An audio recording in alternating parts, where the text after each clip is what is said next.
Yo, yo, yo, it's your girl, the Six Figure Spot Chick, coming to you live with another episode of the Ugly Side of Entrepreneurship. We are so excited today. We have a very, very special, deep topic to talk about today. And our special guest is LaMora, mental health specialist. That's right. We all want to get to the bag. We want to get to the money, but you can't do it if your mental ain't together. We got to work on that first. That's where the money resides first before we do anything. So, LaMora, how are you today? I'm great, and yourself? Good. You know, we know you're a mental health therapist, but here we give all the tea, the hot Cheetos, and the Kool-Aid, okay? So we know you know, actually, let me put on a little dress. LaMora coming. She's a mental health therapist. Let me, put on a little cute dress for her today. I know you're more conservative, so I'm trying to be in alignment with you today. Thank you. I want my energy to match your energy today. Okay. So I'm going to sit back a little bit so I can match your energy. So let everybody know who you are and what you do. Okay, so my name is LaMora Pace, and I'm a licensed clinical social worker, and I provide couples counseling and relationship. I provide couples counseling and individual counseling at the Healing Crest Counseling Services. And where are you located? I'm located in Hollywood, Florida. Hollywood, Florida. Getting the people in Hollywood, Florida mentally together to go to the real Hollywood. That's what we're talking about. Okay, everybody?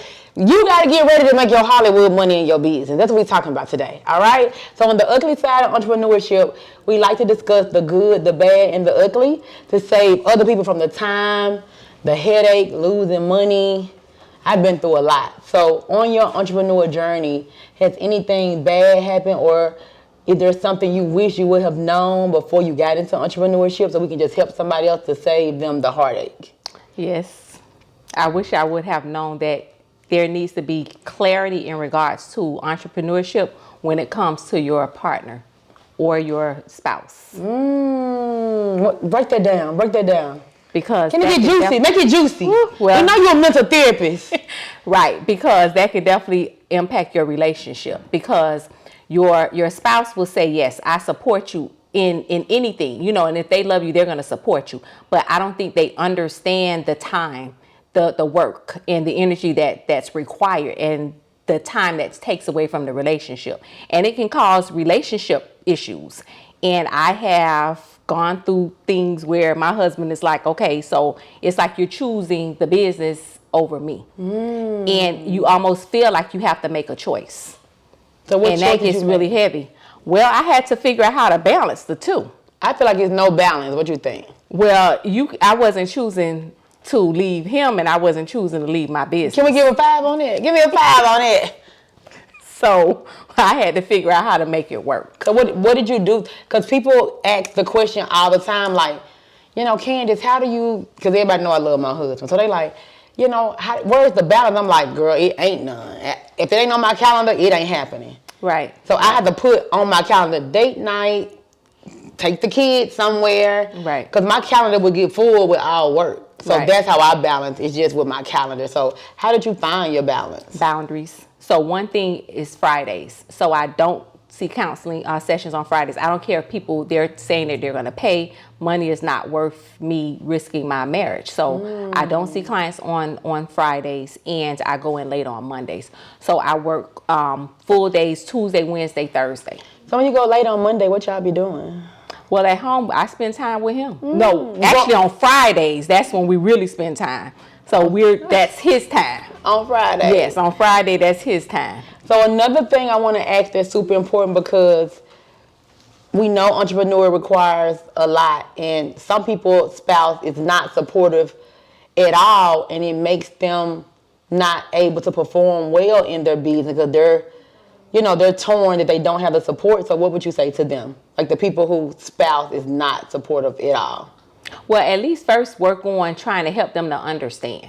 And I think a lot of times there's a lack of understanding. So even with me, when I said, okay, I'm going to stop working full time and I'm going to start my business. And he thought it was a great idea. The only concern is like, okay, will you make, as much or even more? So that was the primary concern. And then when he realized, yes, you're able to really sustain, but then you're not available. And so he said, when you were working, you were more available. And so it's just more so helping your partner to understand. Like, that's the key, because I don't think they get it. No, they They not don't get it, and entrepreneurship. especially with startups, they don't get it. If they're not working directly with you, they're not going to understand. They're thinking about themselves and you not being available. So everybody who's listening, we're not telling you to leave your man or your woman. We can't pay your bills. We can't make you have an orgasm. So don't leave them. Stay with them. And as LaMora is saying, figure it out. If you really want to be an entrepreneur, figure it out. So my second question that I have for you that's super important, because you are a mental health therapist, people who have been following me on social media, I talked about losing $1 million, being suicidal, and how I had to heal myself through that process.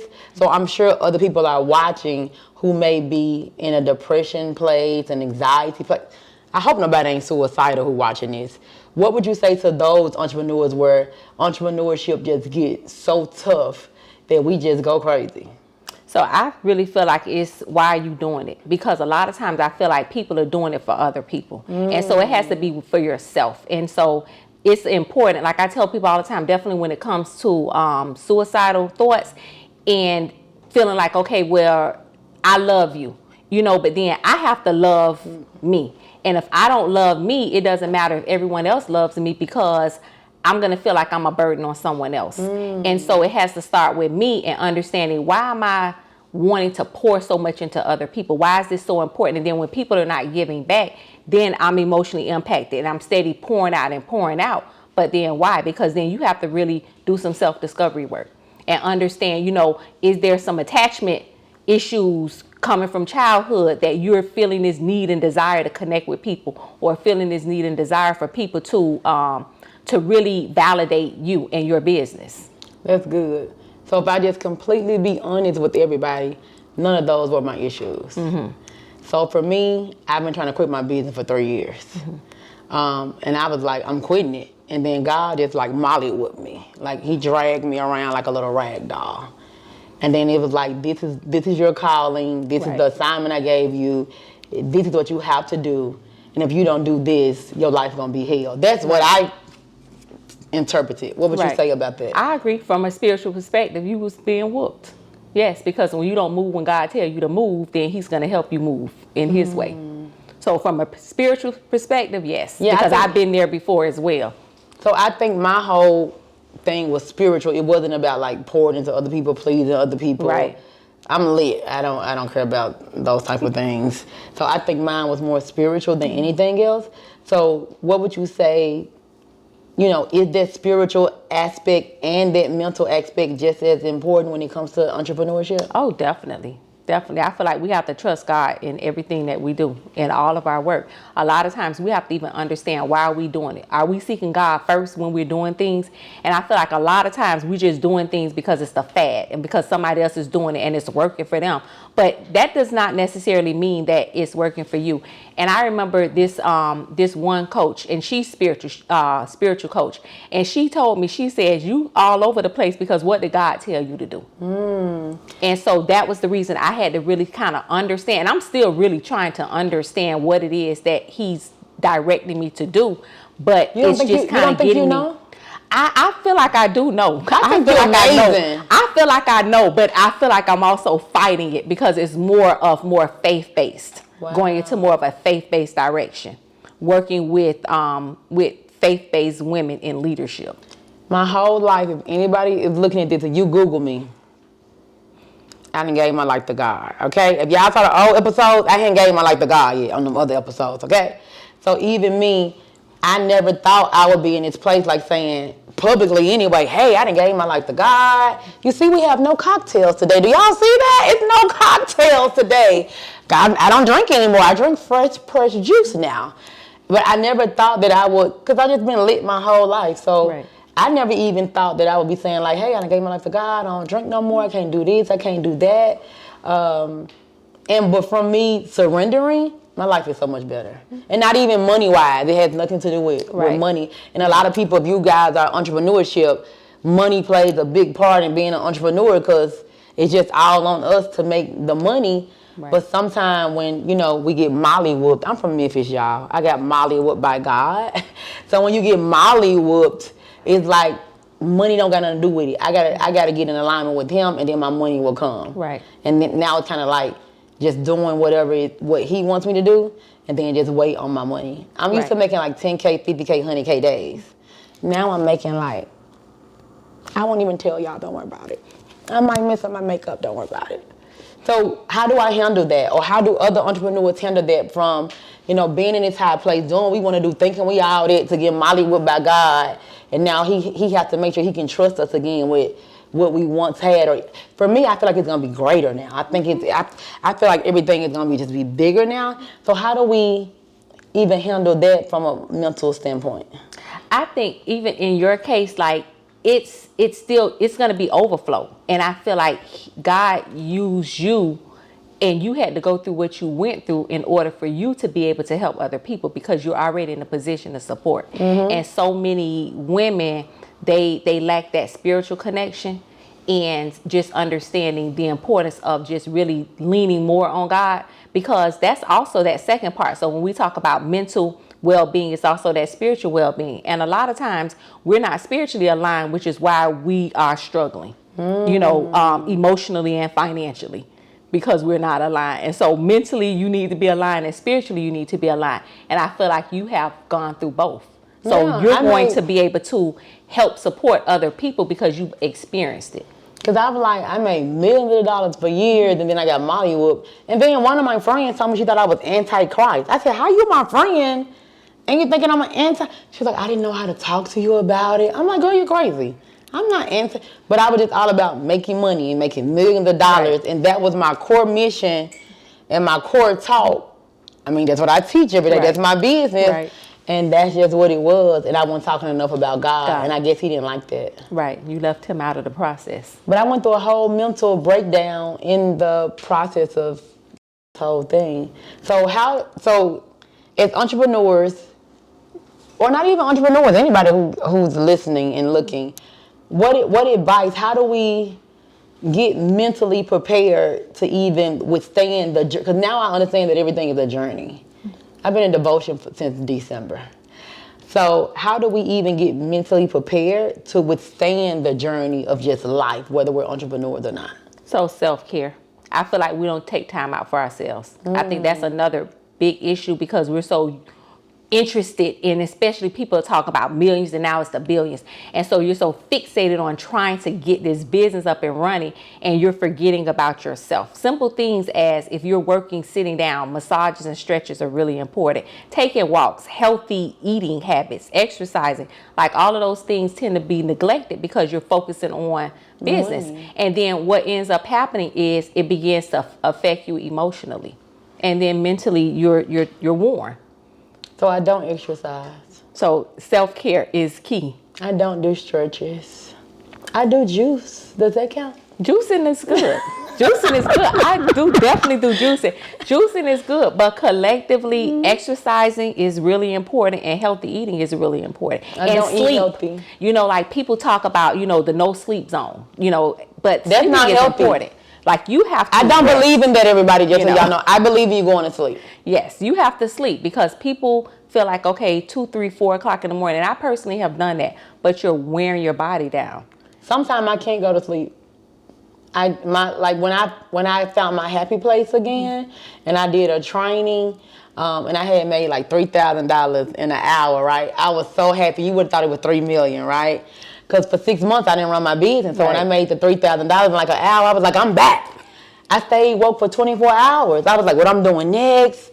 And I did not I had to force myself to go to sleep the previous, even before I got my makeup done, it was bags under my eyes, because now that I'm back, I got to make up for all the money that I lost. Right. I do want to go to sleep though. Right. So how do I go to sleep?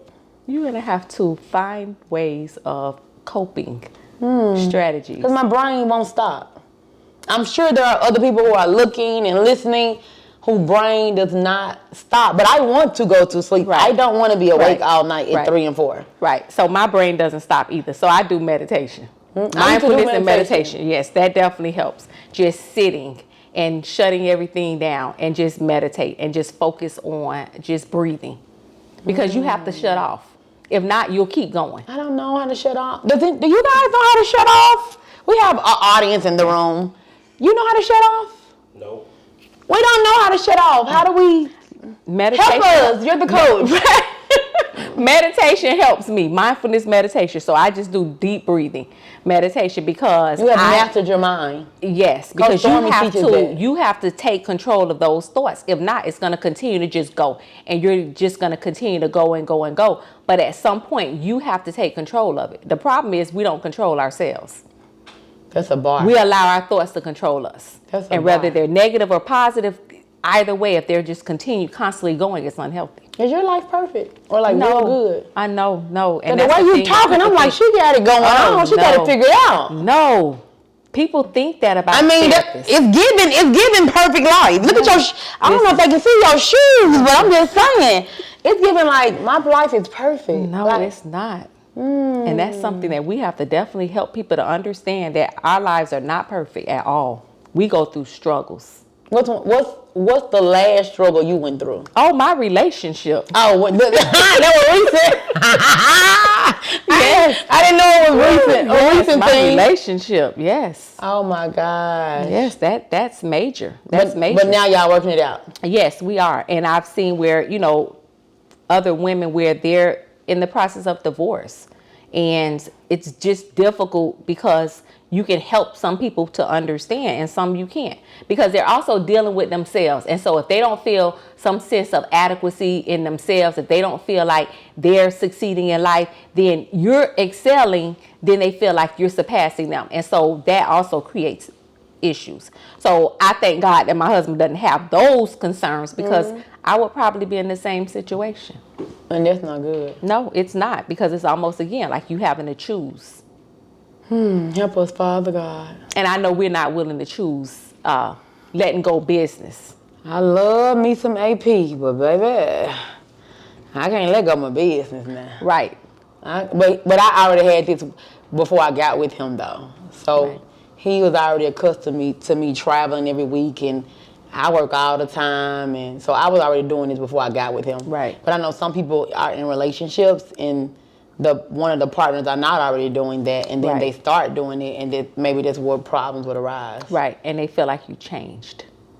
But I feel like we should change, though. We're supposed to change. I have changed. I'm a woman of God. Ever evolve, right. I'm a woman of God. I know a little boob is out. I'm fixing it right now. I have changed. I think we should change, but for the better. Exactly. I'm not saying like, how people be like, oh, you acting brand new, and what do you feel about that? I feel like that's their own complex. Do you be acting brand new? Oh, yes. It's giving me brand new vibes. Oh, yes. Yes. And I feel like we should. Because, see, that's the problem, too, for us. Like, we don't celebrate ourselves. We just constantly keep going. And especially for women of color, we always feel like we have to compete against, maybe it's corporate or with other women. And so, yes, we need to be really celebrating ourselves and feeling ourselves. And I want to be honest really quick, because you just said that. So for me, I don't celebrate I'm lit in real life, but I don't celebrate myself. But I don't feel like I'm I've never worked for corporate, by the way. I don't feel like I'm competing with other women. I feel like I just always think that I'm not doing enough. And so I'll do one thing and have this big win, and then I'm on to the next thing and the next big win, and it just never stops. Right. So how do we handle that? You have to stop, because why do you feel like it's not enough? I just be like, I gotta do, what's next? Like, I'm real big on momentum. Like, I feel like if I'm not doing something, people gonna forget about who I am, what I do. And so I just think I have to keep my momentum so high. So I just do thing after thing after thing. And all my stuff be big. And I just go. Right, but you have to take a moment and say, wow, Candace, you really did that. And celebrate you, even if it's just you. Can you tell me exactly what is the moment? Is it 1 day, 2 days, 2 weeks? What's the moment? It can just coach me. It could be just a day. It could be something as simple as you taking you out to dinner and saying, wow, somebody gonna take me out to dinner. Amazing. Can somebody else take me? But no, this is for I don't want to pay the bill. Right, but this is for my you. Dinner bill. No. I don't want to pay the bill. I gotta take myself? Yes. Oh Lord. This is for you. This is you doing this for you. So I could do 1 day. Just 1 day. I like to call it a brain break. When I do no work, don't think about business, a brain break. I rarely have those days though. And celebrate you and really sit back and reflect on your success. I need to do that. So 1 day will be the minimum? 1 day. You can do it. No, I'm going to try my best. You know, You can do 3. You've been with me today. You see how I've been on the phone the whole time?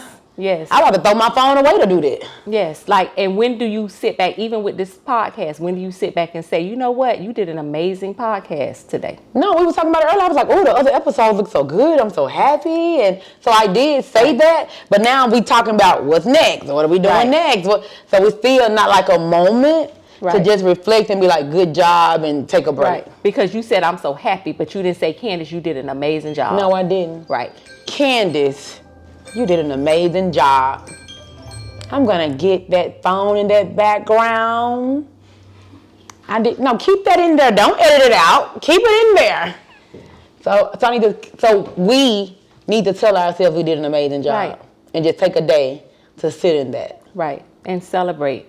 Because if not, we just continue to go because we feel like we're always having to do something. And I do feel like that. Yes, and one success is not enough. And then we're going to the next one. But then, you know, even with a lot of my clients, and I'll ask them, you know, so what are some of your success stories? And it's difficult for them to say because they don't see, you know, graduation as a success. No, that ain't my problem. Right. You know, they don't see even just like starting a business. Like the mere fact that you even just completed your registration, that's a success. No, that's true. But people tend to feel like, but if I have not accomplished, you know, $1 million, then I haven't succeeded. And I used to be like that. I used to be hard on people like, you ain't made no money. You ain't. I'm going to change. You just helped me. Right. Become a better leader today. Because if they never made $1,000 and they're now making $1,000 in a month, that's success. I got to work on it because I just, don't look at my last Instagram because I just said, if you making $1,500 in your business, go work at Chick-fil-A. I put that on my post today. I'm wrong for that, ain't it? Well, have they made $1,500 in the past? And if they didn't, I don't know. Right. So if they didn't, then and they actually made $1,500, that's a success. So I should take that post. I should stop. I'm going to stop. You just helped me. So if somebody, I'm going to say, this your first time making $1,500, I'm going to say, congratulations. Right. I'm going to say, job well done. Right, because you're reinforcing. But what I'm going to say the second month when they do $1,500 again? Can I go tell them then go work at Chick-fil-A? No, you want to find out what were the barriers. I got to be more nicer. Right. What was, not even necessarily being nice, just understanding. I don't understand. Right, that's the part you have to work on. What are those barriers? Because I don't understand. I feel like if you open up a business, you're opening it up to not have to go. Most people say they open up a business for freedom. But they don't got no freedom because all we do is work in our business. Right. So there's no freedom there. Right. So that's why we got to make enough money so we can have like when I go to Africa and them places, that's the only time I'm free because my phone don't work there. That's why I would go to these places, my phone don't work. Right. So that's the only time I get to be free. Right. I'm not going to put my phone down in the United States. But in Africa, these other countries, it don't work no way, so I just put it down. That's my only free time. Right. But some people are also dealing with their own negative thoughts, lack of confidence. So all of that has to be taken into consideration. So that may be some of the reasons why they're still making $1,500 the second, third, fourth, fifth month. So I got to work on that. Yes. And be nicer. Right. Just understand what's going on with them. I feel like nice don't get nothing done. It does. It does. Say with some people. Say it's who? It does. Say it's who? From a mental health perspective, it does. Did you get whoopings as a child? Oh, yes. And then you kept on being bad? Oh, no. Exactly. Exactly. No, I was that child. No, it took one time. My brother, on the other hand, it took a few. I never got whoopings as a child. That's why I've been lit my whole life. Yeah. I never got whoopings. No. God whooped me. My mama didn't have to do it. God made up for everything she never did, okay?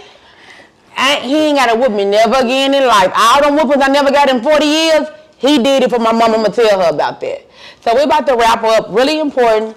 Everything you do is amazing. I think you are phenomenal. But there's one thing right here before we wrap up. It says, me over everything, a promise to myself. It's official. I'm putting myself first. This made my day. Thank you. So I didn't want to write on this one because I wanted to show it to everybody. I wrote on my own. I'll show it to you in my journal. But this really helped me during my depression. And I just want to say thank you. Oh, thank you. And I was so honored when I emailed you and I was like, hey, are you coming? And I'm going to get that phone in the background.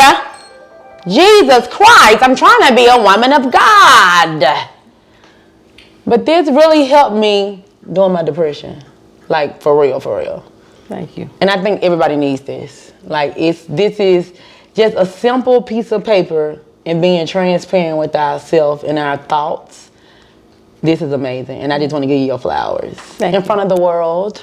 I just really want to give you your flowers for this. The whole box is phenomenal. But this one part right here, and y'all, it's look at this, y'all. A systematic plan for your self-love journey. This helped save my life. Even though I'm this big deal and everybody love me and this and that, this helped save my life. And I just want to let you know that. Thank you. We want everybody to have it. What made you create this really quick? So many of my clients, they are successful in business. And I just feel like, and even with their relationships, it's just that pouring into others and pouring into business and not into themselves. And feeling just defeated oftentimes. And so they're struggling with depression and anxiety. And so it just really was important for me to really help them to understand where a lot of that comes from, the root. So it goes through that self-discovery process to understand those messages that we've learned, what created those thoughts, and then self-care, focusing on doing more things for yourself and really just helping to amplify more positive thoughts. And because you seem so perfect in my eyes, this is my last question for real. I could talk to you all day. I could talk to you all day because I just came out of a storm. So I could talk to you all day. Last question though. Have you ever been depressed as a mental health therapist? Yes. And how did you work through that? And I won't say, clinical depression because there are different levels of depression. Because we self-diagnose ourselves. Right. So not clinical depression. It's just more so me just really processing the why. Why am I feeling this way? And getting a better understanding of the why I'm feeling like I'm feeling.